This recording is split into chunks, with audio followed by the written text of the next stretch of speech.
Hey everyone, it's Wednesday. It's Woe Is Me Wednesday, and today we are talking about the fact that it is now the last quarter of 2017, and that for many of you that means for many of you that means where's the year gone? What am I going to do next? How am I going to achieve my goals? I failed, all sorts of stuff. So just going to wait and see, hey, if you just join me, if anyone else comes on live, we'll give people a couple of seconds to roll on in.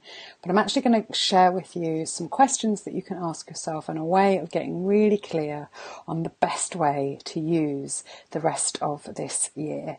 And to be in a place where you get to the end of the year feeling content, feeling satisfied, feeling good about what you've done. And that really begins, hey Tessa, that really begins with not focusing on what it is that you haven't achieved yet, but rather and instead looking at what you have done and looking at the outcomes, looking at where you'd like to be. So if you're sitting there with a massive to-do list thinking, oh my God, there's so many things on my list that I said I was going to do and I haven't, and it's becoming really overwhelming, then this is hopefully going to help you a little bit. So if you're in M2360, you've probably seen this already. Hey Loretta, and if you aren't, then this may be new. And whoever you are, really this is a really good place to start. So the first thing is to go, you know what, there are 3 months of this year left. That's great. That's plenty of time to start something, to finish something, to make the best of what you've already built upon, or to completely change focus and start navigating your way into 2018 in a way that feels good. So we always start with the end in mind. The best places to start is to take yourself forward as far as you can without it feeling forced or fake or unreal. So for some of you that is going to be 3 months, and for some of you that's going to be the end of next year. You're like, it's actually easier to take it further than you can imagine in order to be able to imagine. And the first thing really to do is to get clear on who are you in that time? What does the person that you are becoming look like, sound like, feel like? How does she or he feel about themselves? What's going on around them? How are their values being met? What's important to them? And what are they doing with their time, with their energy, with their focus, so that they feel good, feel satisfied, feel fulfilled, feel content? So who are they? Who are they? Who is that person that you are becoming? And then what is different between now and then? What is different about that person? What are they doing differently? What are they thinking differently? Who have they got around them? How are they spending their time? What kind of clothes are they wearing? What kind of food are they eating? When do they get up? What do they do when they get up? Do they scroll through their phone and hurry out the door with a piece of toast in one hand and a mug of coffee that's going cold in the other? Or do they take time in the morning to savour and set intention? And a whole spectrum of things in between. Who is this person? So that's my first step, and it's really important. It's really important to take some time out of where you are right now and focus on where you would like to be.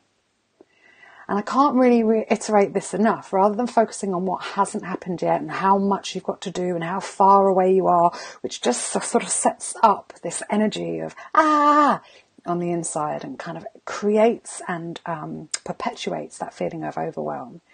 Instead, take yourself somewhere comfy and cozy, maybe make a cup of tea, maybe have a notebook and a pen, and I'm doing this afternoon too.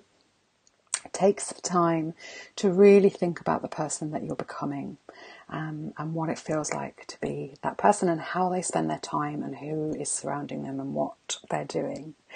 And then what I'm going to do is I'm going to share some questions with you, and this was going to also help you think differently about it. Now, so this will go in the group afterwards, and it'll also go back up on YouTube. So if you want to pause these questions, re-watch this, replay it, whatever, then absolutely you can. Okay. So taking some time, having looked forward, the next thing to do is to take some time to look back. Okay. So what incredible things have you achieved in the last 9 months or so far this year? And what is it that you did to achieve those things? How did you go about doing them? And what was it that you set out to do but didn't get done? And what's been awesome? What are you grateful for? What do you feel really good about? And what hasn't been so good? And why is that? What about it? What was it that's made it not feel good for you? And what's made you the happiest over the last 9 months? And what have you learned about yourself? And what do you want to keep going with?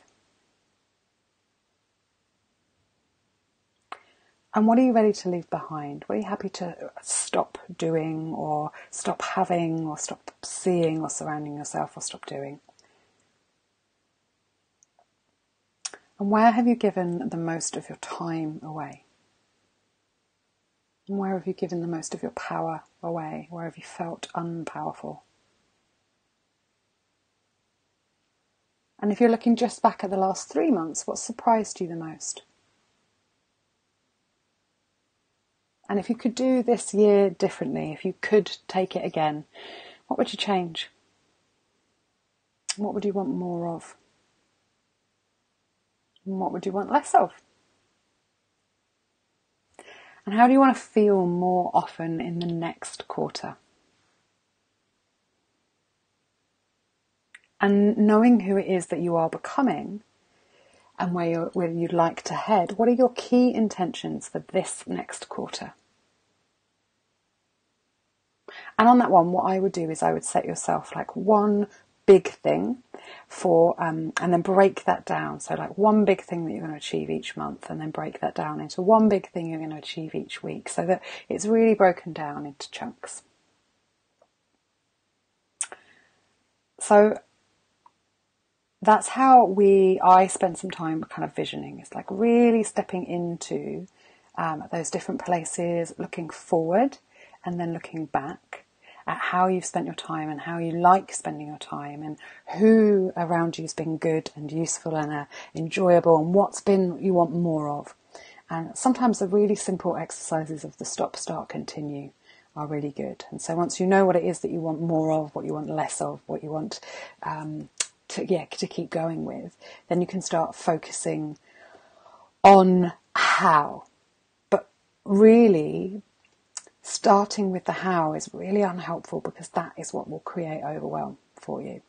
So going forward and having that clear vision of everything like that, and even if you just repeat that intention for yourself every day, and that's the first thing that you do when you wake up, it's like, oh, okay, I'm heading towards being that person, and that person behaves like this and takes care of these things and all the rest of it. Even if you do that every single day, and you haven't got to-do lists so much, it's a very different way of working, it doesn't work for everyone. But because the intention is so clear, because the outcome is so clear, you will get there. And things will show up and opportunities will surround yourself, and you'll know what to say no to and you'll know what to say yes to as you go forward. So spending some time getting that clarity of vision is really, really important. So I hope some of those questions helped. And I'll pop in next week and we're going to look a little bit more at chunking stuff down and how to take this bigger vision of where you want to be at the end of this year, leading into next year, and who you are becoming, how to do more with that and kind of chunk it down into actionable tasks. So yeah, I'll see you next week. Bye.